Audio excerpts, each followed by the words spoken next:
work in the Avian Conservation Clinic, and I'm going into the baby nursery this morning, chick nursery, to feed and take care of some of the chicks that have come in this year. Biggest thing with them is we don't want them to get too used to us as their food providers. We want them to be as wild as they can be.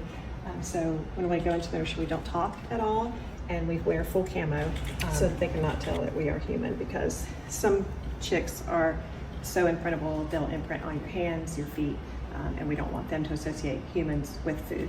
And these little glasses, they cannot see like our eyes would differentiate with all the dots.